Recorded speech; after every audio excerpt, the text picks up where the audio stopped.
the first thing I want to say is I call them the Yogyakarta Principles. And I do that because I think in Indonesia it's pronounced Yogyakarta. But to make things easy, I will just call them the YP. My talk is really focused on, a couple of the key issues from the LGB perspective, and why it's problematic for us. I suppose one of the key issues we have is the fact that sexual orientation and the notion of gender identity have been combined like it was some kind of natural fit. However, it's not, and there's good reason why in the past LGB and T people were referred to separately. So, sexual orientation is defined by a person's biological sex and refers to who they have sexual relationships with and who they love. Gender identity is defined by ideas of gender and refers to a person's beliefs about their own body. So these are completely separate things. And this is affecting everybody's rights. It doesn't matter about your sexual orientation, whether you're female or male, it's affecting us all. In the past, the acronym used to be LGB and T, and this has it's now just become LGBT, KA SOGI. So this unfortunate acronym of SOGI is widely used. It's become a standard, and it's used within international human rights jurisprudence, and it's further cementing the idea that these categories belong together. So, just 4 years ago, we have the new independent expert on SOGI, and that is mandated by the UN. So this idea is further becoming entrenched. It's being held as some kind of, progressive thing when the opposite is true. Expanding the category of sexual orientation to include gender identity, effectively, it abolishes the category of sexual orientation, and nothing could be more regressive. In the Equality Act of the UK, sexual orientation is described as same sex, opposite sex, or either sex.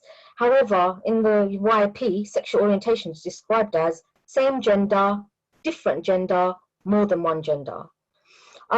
Now, it's said that at the time of writing the YP, the authors used the terms sex and gender interchangeably. And it's true that the term same sex, it appears several places in the YP, but this is not the way the YP has been interpreted and lobbied for. And so because the definition of same-sex sexual orientation is written as same gender attraction, this is being used to completely meaning of sexuality, interpreted to mean a male can be a lesbian and a female a gay man.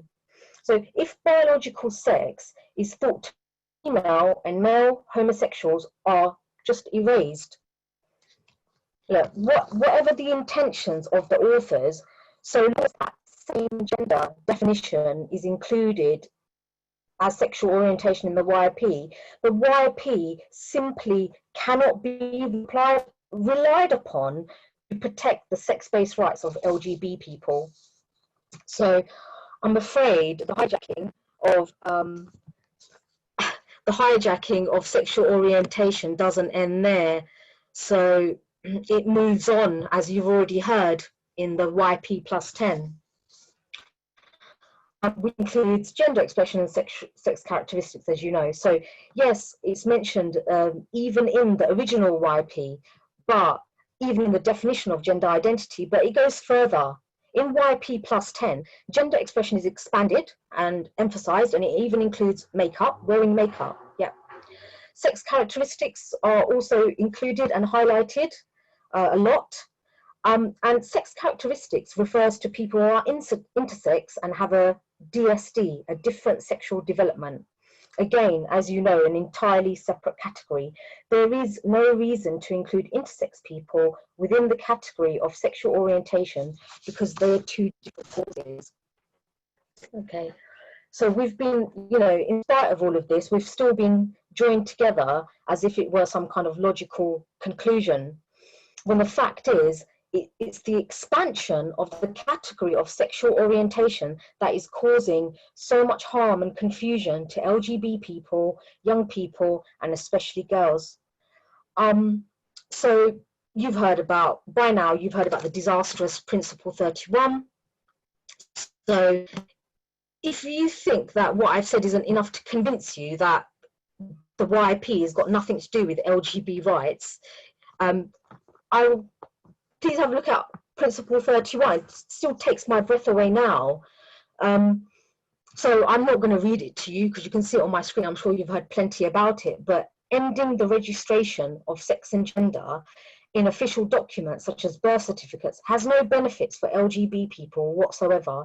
This has nothing to do with LGBT rights, and it illustrates the extreme ideological nature of the YP. There may be some proponents of postmodernism and queer theory who think this is a good idea, who wish to believe that abolishing categories rooted in material reality will somehow eliminate discrimination for all in one fell swoop and bring about some kind of utopia, means everybody's sex-based rights are abolished, and worryingly, it undermines our very nature as human beings.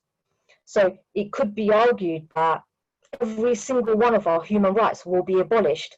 After all, if biological sex and material reality no longer define what it means to be a human being, it begs the question, what does? Makes you wonder whether anyone has even read the YP. Do all the people that are enthusiastically promoting and adopting the YP understand what it actually calls for? Are they aware that it falls far short from the standards of international best practice? I mean, I'm not going to speak so much about that report, but it's not clear whether the EU Commission fully appreciates the consequences of adopting the YP. Because like Anna said, they've called on all states to adhere to the YP, and they've relied upon it heavily throughout the document. Last year, the European Parliament issued a resolution condemning Poland's anti-LGBT zones, and they even had a little bit of a dig at us here in the UK. Yes, so even though we know that the YP are non-legally binding, the influence they're having cannot be denied. Now, I don't need to go into this because Anna's explained it very well how far this is going. The more they're cited and repeated, the more validity it seems to give them. And so trans lobby groups, they openly admit that this is their plan. The influence of the YP demonstrates all initiatives invariably end up affecting us at a national level. This is why we must always pay attention to what is taking place and aware of what was taking place. One of them was because of the tactics employed by the gender identity ideologues. Just have a little read of that. So long before Denton's was exposed for using covert lobbying tactics, many other organisations were doing it, and for a long while.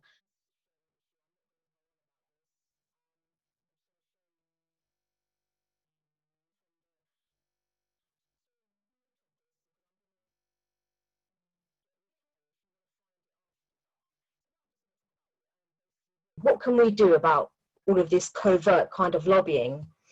Well, we're doing it and we're organising, and that's what we can do. We can organise, form groups and instigate a resistance, which is well on its way, and connect with one another, no matter the distance. So many of us don't live in the same region, and it's not possible for us to meet regularly. However, we found ways of connecting online, and we continue to forge links and organise.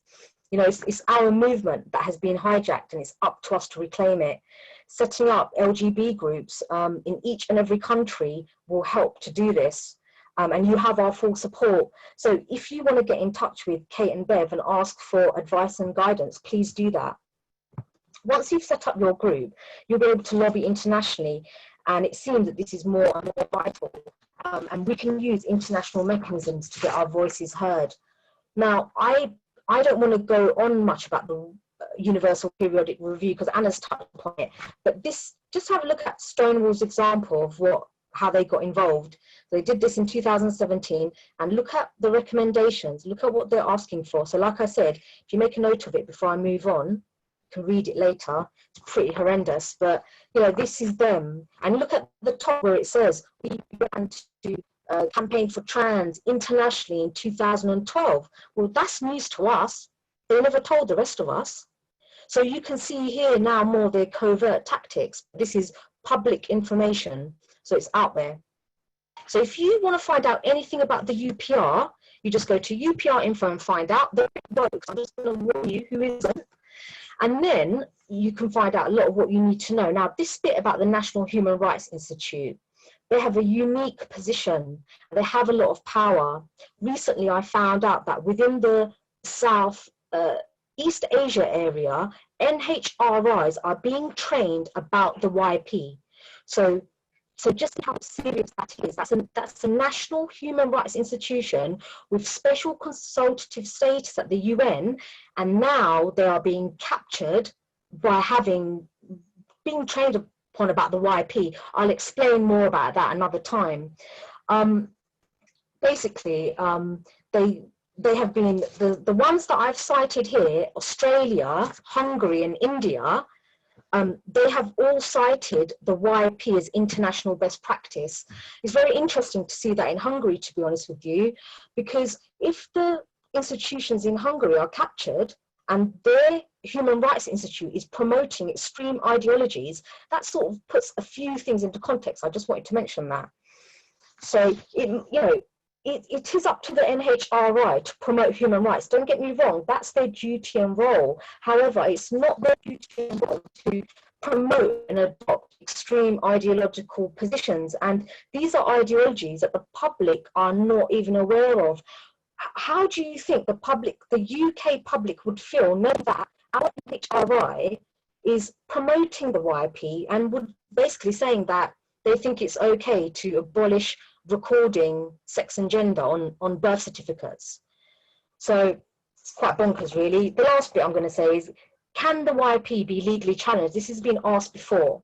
The YP themselves cannot be legally challenged, and that's just because they're a set of beliefs, they're a set of non-binding guidance, and none of those things can. However, if they're adopted into your national law, then yes. So the situation in Scotland is a good example of that. If the Scottish government continue with their plan to make self-ID the law, then the Scottish government can be challenged for relying upon the YP and Resolution 2048 Council as this. So I think my internet is going now, and I'm just going to say literally the last thing, which is a bit of good news, and I hope it will give you a little lift.